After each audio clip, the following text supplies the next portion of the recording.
कार्यकर्ताओं के साथ जब प्रयागराज आएंगे तो मिलना, जनता की जो समस्या है उनको सुनना और जो समस्या है उनका समाधान कराना, यह हम लोगों की प्राथमिकता रहती है। उसी प्राथमिकता में से कार्यकर्ताओं से भेंट भी किए हैं, जनता की समस्याएं भी सुने हैं, समाधान के लिए आवश्यक निर्देश भी दिए। 27 को लेकर के भी आपने कुछ सुझाव दिए? 2027 में प्रयागराज में 12 विधानसभा सीटें हैं और जो हम सीटें पिछली बार लूज कर गए थे, इस बार वहाँ पर भी कमल खिले, वहाँ भी भाजपा जीते, एनडीए जीते, इसका हम लोग प्रयास कर रहे हैं। चूँकि 12 सीटों में से 8 हमारे पास है, 4 विपक्षियों के पास है और अगली बार 12 की 12 सीटें भाजपा और एनडीए के पास रहे, इसका प्रयास करें। अखिलेश यादव तमाम दावे कर रहे हैं, उनका कहना है कि 27 में हम बदल देंगे। तो दावे 2014 से कर रहे हैं, लेकिन उनके दावे की जनता हवा निकाल देती है और 27 में इतनी ज़्यादा हवा निकल जाएगी कि फिर आगे दावा करना शायद बंद कर देंगे। अखिलेश यादव का कहना है कि भाजपा में नारी सम्मान का अध्याय लिखा ही नहीं गया है। देखिए, श्री अखिलेश यादव जी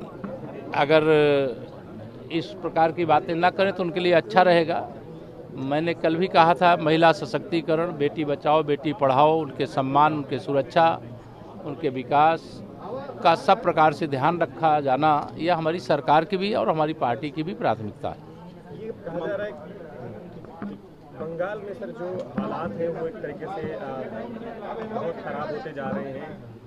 देखिए, हम लोग संघर्ष कर रहे हैं, एक ऐसी लोकतंत्र विरोधी सरकार, अपराधियों को संरक्षण देने वाली सरकार, घुसपैठियों को वोटर बनाने वाली सरकार जो टीएमसी की पश्चिम बंगाल में है, उसको पश्चिम बंगाल की जनता भी उखाड़ करके फेंक देना चाहती है और भारतीय जनता पार्टी पूरी ताकत से लगी है और हमें पूरी उम्मीद है इस बार पश्चिम बंगाल में भाजपा की सरकार जरूर बनेगी। ममता बनर्जी ने अपने महिलाओं से ये कहा कि वो झाड़ू बर्तन लेके निकले, लेकिन अब वो अपने बयान से पलटती नजर आ रही है। किस तरह से ऐसे? देखिए, ममता दीदी इस समय बौखलाहट में है, जैसे देश में श्री राहुल गांधी बौखलाहट में है सत्ता के बिना, उत्तर प्रदेश में अखिलेश यादव जी हैं सत्ता के बिना व्याकुल हैं, वैसे जिनकी सत्ता जा रही है, जो सत्ता की मलाई खा करके और पश्चिम बंगाल को बर्बाद कर दिया, आज पश्चिम बंगाल से बहुत विकास में आगे श्री नीतीश कुमार जी के नेतृत्व में बिहार कर चुका है, जबकि पश्चिम बंगाल की तुलना महाराष्ट्र से की जाती थी।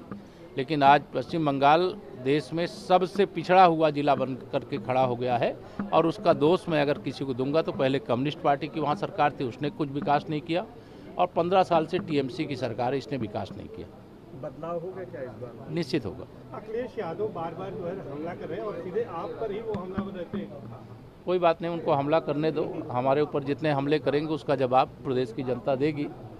प्रदेश की जनता उनको ब्याज के साथ हिसाब चूता करने के लिए तैयार बैठे। उन्होंने कहा है कि सरकार ग्रीन कॉरिडोर नहीं बना रही है, ये जो है सिर्फ दिखावा है, विकास नहीं है, विनाश है। ये जिन्होंने विकास किया नहीं सत्ता में रहते हुए, इसके कारण सत्ता से बेदखल हो गए 2017 में और बार बार कोशिश कर रहे हैं, वापसी नहीं हो रही है। तो केवल हमारे प्रचार से नहीं, जनता समझती है समाजवादी पार्टी का चरित्र। श्री अखिलेश यादव जी के नेतृत्व की सरकार के समय को याद करती है तो कांप उठती है जनता। उस समय न महिलाएं सुरक्षित थी, न व्यापारी सुरक्षित थे, उत्तर प्रदेश में पलायन की स्थिति बन गई थी, अराजकता का वातावरण था, दंगा प्रदेश बन करके खड़ा हो गया था। यहाँ कुंभ मेले को याद करिए, माघ मेले को याद करिए, कांवड़ यात्रा को याद करिए, अयोध्या में राम भक्तों के साथ अत्याचार को याद करिए। तो सपा की सरकार माने अत्याचार ही अत्याचार, वह हिंदुओं पर अत्याचार करने वाली सरकार रही।